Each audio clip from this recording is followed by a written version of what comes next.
Good morning. Welcome in for another Friday safety focus of the week. Ben Dow, are you out there? Yeah, can you see me? Oh, not yet. See Tom. I should be on here. I can see you. You can hear I me. can hear you. I can hear you perfect. Yeah, your camera See just you came now. on. Perfect. Okay. Yep. I didn't get the email last night, so we good? Oh, you didn't get it? No, I just wanted to make sure that you're all set. Yeah. I'll have to check that. Did you get it, Tom? I got it last night late. That's weird. We must have had another issue with constant contact. It's kind of a bummer. They had an Yeah. issue before. All good. Yeah. We'll send out we'll send out the recording. Anyone that didn't get it that needs it, just let us know. We'll relook at it. I think I can push it out again. I've done that before. I just made a copy. I just forwarded you mine. Just so you'll have it. So Yeah, sorry just about in that. case. Nope, Anybody all that good. didn't get it, I'll try to push it out again this morning. We had an issue a couple weeks ago where I had to send it out like 3 times, and we found out it was a issue with our provider that hosts the platform that we use to create the email. Gotcha. All right, let's get started. We unfortunately having a pretty rough week on the incident front. The topic of the week is kind of really correlates what we've seen in some of our worst incidents that we've had over the last 12 to 18 months has been on that slip and fall kind of hazard identification and response to it. So day count is one from our last first aid, and then 3 from our last vehicle. So let's band together. It's the last month of quarter 1. Let's finish out March really strong. Hopefully we can really start adding hours and days to our count by setting our highest priority, which is safety, identifying our hazards, not taking unsafe behaviors and risks out there, and then really identifying those unsafe conditions. And that's what we're going to talk about today. It's what got us this week. Where are you at, Isaac? Is ice. Where's us? I don't know. Brad, Maybe you're he rolled it and he's mute. There you go. Is ice. Slip and fall, same level. Parking lots, walking, working surfaces, identifying those types of areas. We're pretty good with the parking lots and definitely the crews out there on the sidewalks, doing snow removal. They're right on it. It's more of our job sites. Or sometimes it's those you got a delivery coming in and you got to get out there, stop traffic, and you're moving quickly around. That's when we really need to make sure that we're setting ourselves up for success, because ice is one of those things that we can really eliminate it if we plan for it. We have the salt on site, we have sand on site. We think about really trying to see it as a landmine, because it truly is a landmine for us. We've had some pretty large claims since the last 4 to 5 years because of just that slip and fall. We slip on ice. Our body is we're kind of off balance a little bit. We take the wrong step and then bang, our hands might be in our pockets. Whatever it may be, we just land awkwardly on our shoulders, and we do a lot of damage. So again, our best practice is to identify and eliminate. Treat ice like a landmine. All right. So don't leave it for the next guy to step on it. You see it, let's address it. Let's take care of it. Whatever needs to happen. If you're shorthanded and you see Tom or myself on a site, be like, I see the ice. Can you help me out? We'll be there to help out, because I think this is kind of one of those all hands on deck with our walking, working surfaces on our projects. We need to eliminate ice the most that we can. We're going to see a lot of thawing and freezing over the next couple of weeks. We got a lot of snow still to melt, so it's going to melt during the day and then freeze overnight, and it's going to be there every morning for us. So whatever we can do to really highlight that in our JHAs, and communicate with one another, and someone says, hey, let's take care of the ice, let's all jump on it, and let's eliminate it through those ice melts. Again, walking and working around it, sometimes it's one of those things where we have to, kind of step over those landmines a little bit. But again, have a plan. Let's take deliberate steps. Let's focus when you're on ice and you know that you can't avoid it because it's just we're waiting for the materials to get there or waiting for to eliminate it. Be cautious in those transitions. It's when you're running, when you're moving too fast, that's when we really we slip and fall. There is a requirement for all of our rail guys out there on the G and W. We need to be wearing spikes, so over boots. We've been buying those over the last month or so, making sure that we have it. If you don't have one there and you're on a G and W site, let's please have those. It is a requirement. It is a compliance agreement that we have with them that we're going to wear that, and we're not going to have any slip and fall in the right of way of the rail for those G and W projects. But again, walk like a penguin. We kind of talked about this last time we had this back in November. Try to walk like a penguin. Have your weight over your knees a little bit. It's better to fall forward than it is to like fall backwards or side to side laterally. So try to keep your weight forward over your knees if you can. If you find yourself do that, you'll slip less often. So just kind of in overall conclusion, let's keep our work sites safe and clean. A nice, clean, orderly, good housekeeping will go a long way. It's easy for us to be able to eliminate ice if we don't have to move 2x4s and frost blankets, stockpiles of equipment, because we mostly have designated walking areas on a lot of our sites. So let's try to keep those identified, and let's put the salt and sand down to it as much as we can.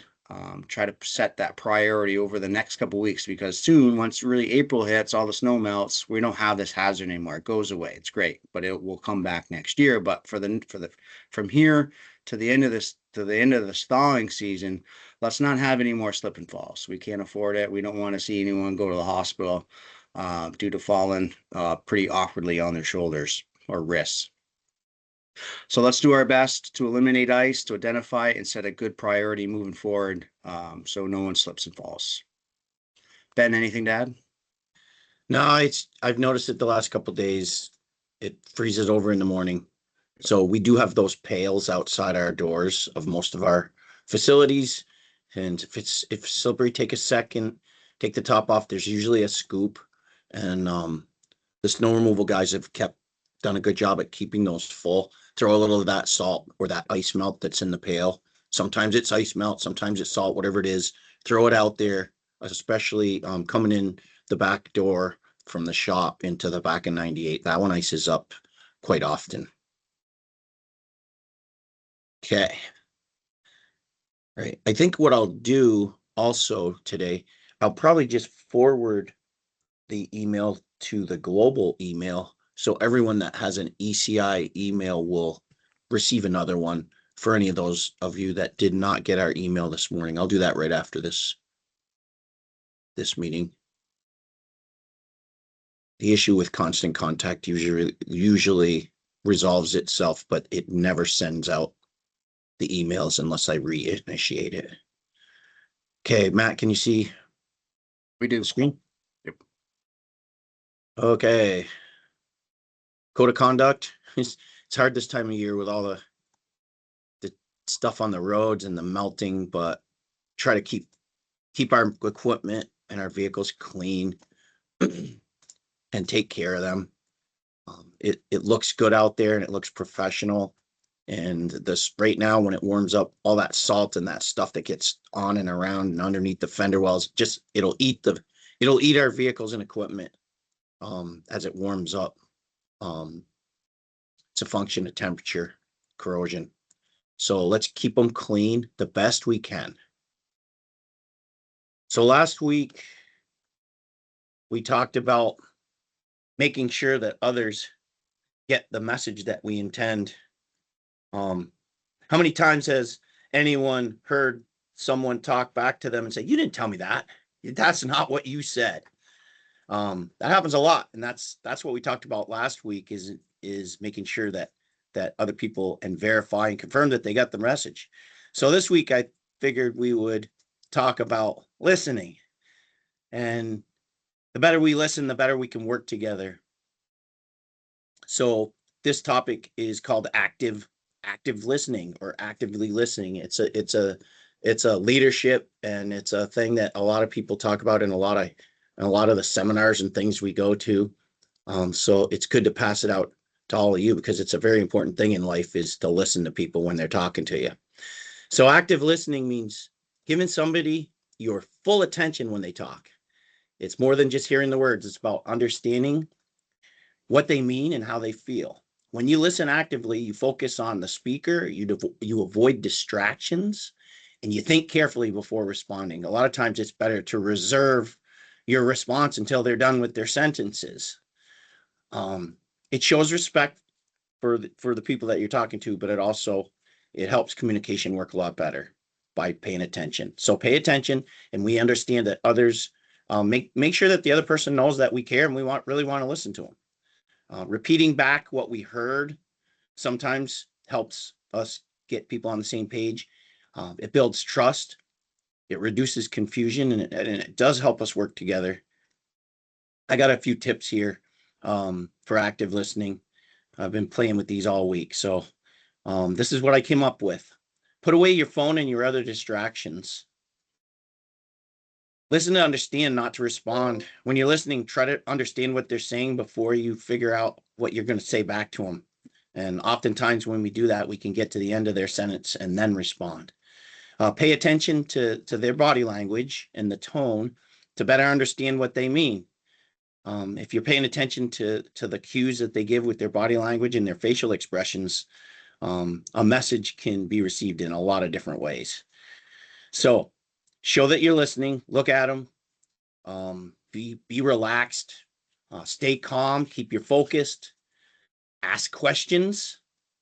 And when you're responding, don't respond in an emotional way when you don't really understand, when you're trying to clarify something. So don't make an assumption that it's necessarily a bad thing, because it might not be.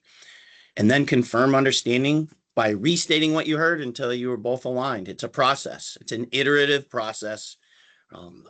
Aircraft pilots do it all the time, and that's why we don't have as many accidents with aircraft running into each other, is because they do a read back. And when I'm flying, it's a lot of times you hear people read back things twice because they don't get it quite right. It's an interesting thing to listen to sometimes. So all of us, we owe it to ourselves and each other to practice active listening. It keeps us safe. It helps us to do our best work. And it reduces a lot of misunderstandings and stress that costs us a lot of money when we have to deal with them later. So just respect each other. And I thank you for that. And thanks for working together. The focus of the week of equipment. I kind of reformatted it. The guys made this for me. I'll go through it quick, and then I'll ask if any of the guys in the maintenance, whoever's here, if they want to speak up. But we want to inspect something before we use it.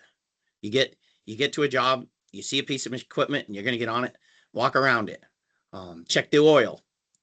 Look for visible things, leaks, loose parts, things like that. Look inside the engine bay for leaks. And if you see something that's not right, say something. Inspect the tracks and the tires. Make sure they're not flat before you start driving. A lot of times nowadays with our new equipment, we have the alerts on the displays. So pay attention to those. Let the staff know in the maintenance shop if you see something on there that is alerting you to do something or warning. And when you're looking at the hours and reporting your hours, if you notice that there's a filter has 3,800 hours on it, and it's got 4,500 hours on it, and it's obvious that it's greater than 400 hours later, it looks like you better call the guys and alert them that we got a filter that's got to get changed. The commercial vehicles, they have a lot more detailed things. The drivers have to go through a lot more detailed checklist, and we're thinking about implementing something for those the next class of vehicles, like the 19.5 through the 26,000 range. But we'll keep you posted on that. So taking ownership of our equipment, it protects us and it contributes to the quality and efficiency of our work. If something doesn't look right, report it and let the staff know. So safety starts with us, and it starts before the equipment starts. These are important things. Before you get in it, check it over. Anything to add from any of the maintenance staff? Some of you guys are here still. Yeah, Ben, I got a couple of things. Go for it. So the first is Tyler's gone right now, so I'm going to speak for him. He's big on trying to promote post-trip inspections, especially for our truck drivers, because at the end of the day, if you walk around your truck, see something broken, we can plan and it'll be easier to get that truck back on the road for the next day. Plus, it's warmer this time of year. It's going to be lighter at the end of the day, so you might see more. So, it's a good idea. Yeah. And then, like, if you notice something, Chico, right? If you notice something during the day, something starts vibrating, right? Yep. Let people know. Yeah. So that's a good time to put it in Fleetio. I wanted to promote Fleetio again, raise an issue. All the mechanics see it and it doesn't get forgot. And don't ignore the lights and warning signs in the equipment or trucks. Make sure, it might seem like you're bothering us, but we need to know that stuff. We got to get the information so that way we can keep the stuff running. Because it can turn, we put a motor in our 245 because the operator knew there was an issue, and they kind of fought back and forth. And, the operator knows the machine better than us. So be insistent. If you know something's wrong, just keep telling us. We'll get it. So that's what I got. Thank you, Chico. Good info. I like the post trip inspections. We used to do it. You drive something in. It's obvious when you get a flat tire, you drive it to the shop and tell them. But all these other little things that we notice, the Fleetio gives us a great way of reporting it, because I've used it a couple times to report things I've seen on the road. And then when I went to check in to see if they got it, the headlight that I reported that was out was already replaced, like within a couple hours. So the Fleetio works. It's a good tool. Thanks, Chico. Anybody else got anything on that? Okay. I can put this in here for Aaron. We've got these 1095C forms that are available. It's a federal form. You don't need it necessarily for your taxes. And what it does is it came out of the Affordable Care Act several years back, and it confirms that we are all offered the minimum essential coverage for health insurance. And it gives us the details of either whether we are on health insurance or not, and what was offered, and the details that the government wants us to report to our employees and all of you. So we have over 50 employees, so we've got to do this. As Erin writes here, I'm paraphrasing what she said, but we don't have to send it out anymore. We used to have to mail it out to you. We don't, but it is not sent automatically. But if you want it, contact Erin Markle, and her contact information is right at the bottom of this section of the email.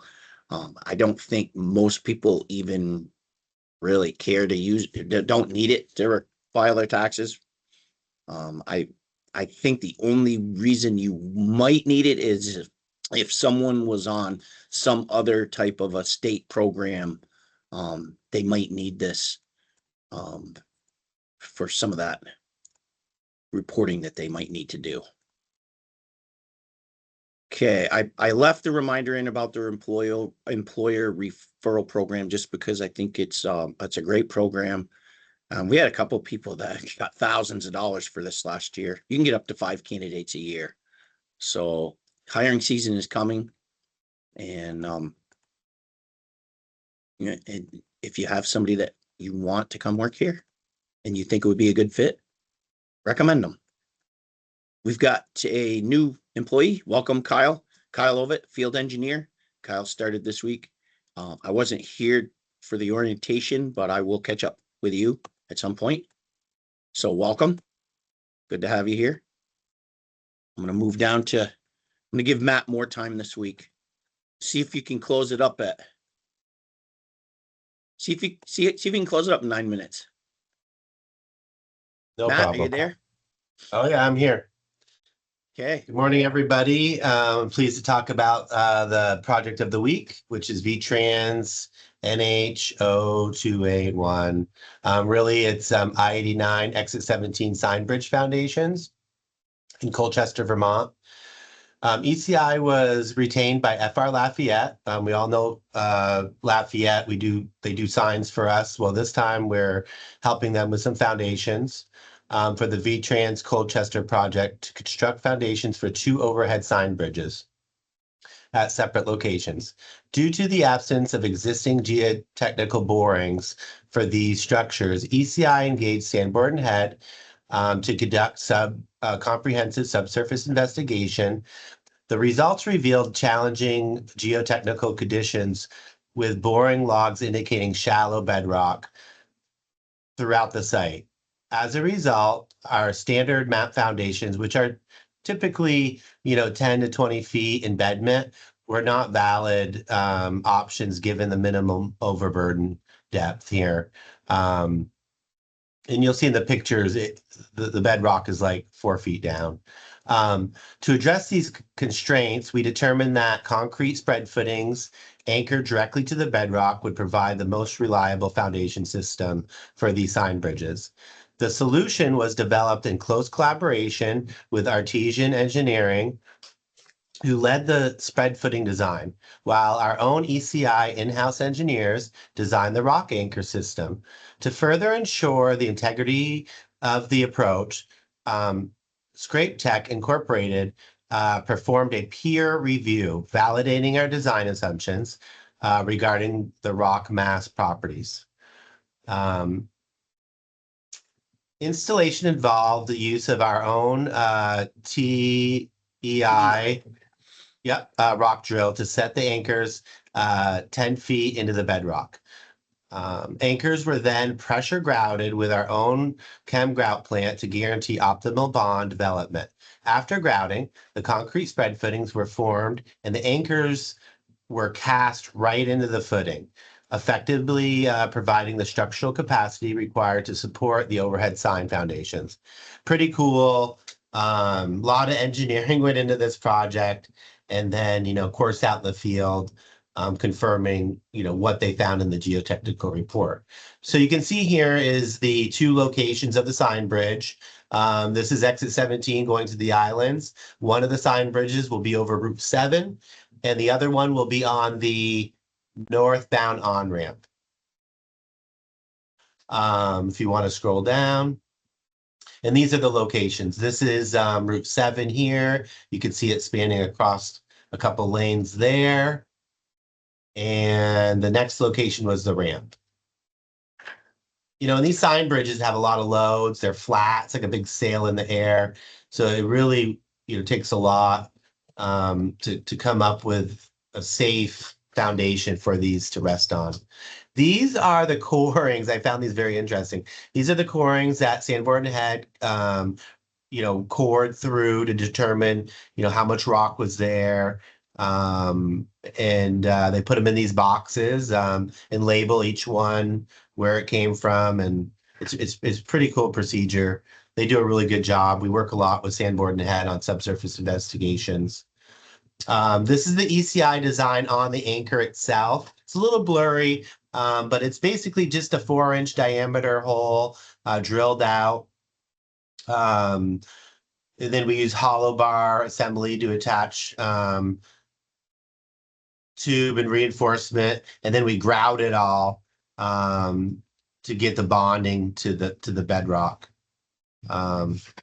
Looks like there's a bonded section at the bottom. where Yep. it's bonded in and then a free section Yes. in your design. It's cool. Yep. This is definitely, yeah. A lot of people worked on this. Brendan Stringer, McKinney, all the engineers really worked together. And then, of course, we reached out to other engineering firms to make sure we got it across the goal line here. These are the two sign bridge plan view footings. You can see one is a little shorter than the other. And then the next plan sheet shows the cross section with the anchors and then a rebar schedule. So as or be able to order the rebar and get it all across the goal line. You can see finished grade on there. They did a really, really nice job. And then here comes the work. So here is that looks like Scandorian there. Looks like he's starting to clear off the overburden, which you're going to see in the next picture. Not very deep. We immediately encountered bedrock. We did layout on the bedrock, so we knew where to put the anchors in relation to the foundation. They installed the TDI drill on the 230 and continued to drill these out. The guys were really productive with these and they went really fast and they did a really good job. There's a close up of the drill itself. And then here we are forming up the forms.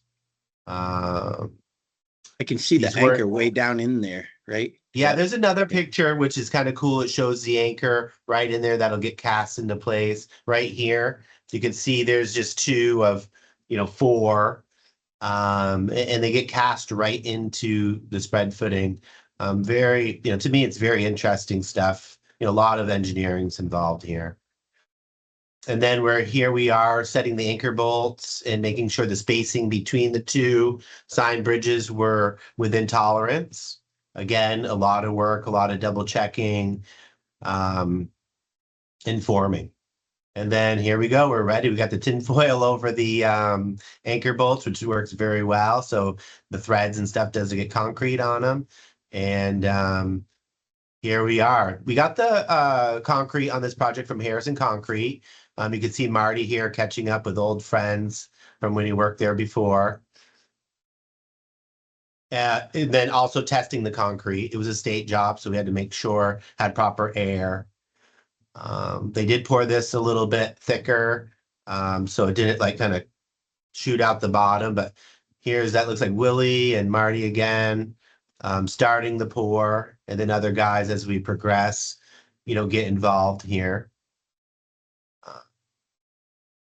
And we had 4 of these foundations to bore. And then here we are. Some of the work had to happen at night due to the heavy volume of traffic on Route 7, the ramp. So here's the guys starting to backfill. You can see the lift marks. They did a really good job. We backfilled with all select material due to the fact of the bad soil conditions around it. These areas, I don't think Route 7 was very wet, but the ramp was really wet. There's a lot of challenges just dewatering the site. And then here you go. This is one of the sides. There's 2 attachment points to the sign bridge and, compacted, backfilled, ready to rock and roll for the sign bridge. Nice. The sign bridges aren't currently up.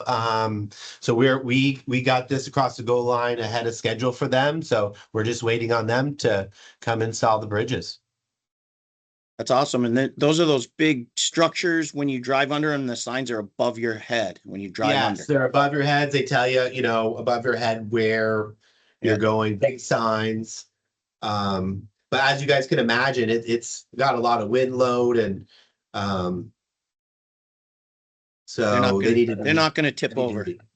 Yeah, they're not, especially being in the bedrock like they are. Thank you, Matt. Great project. Fun working with the guys.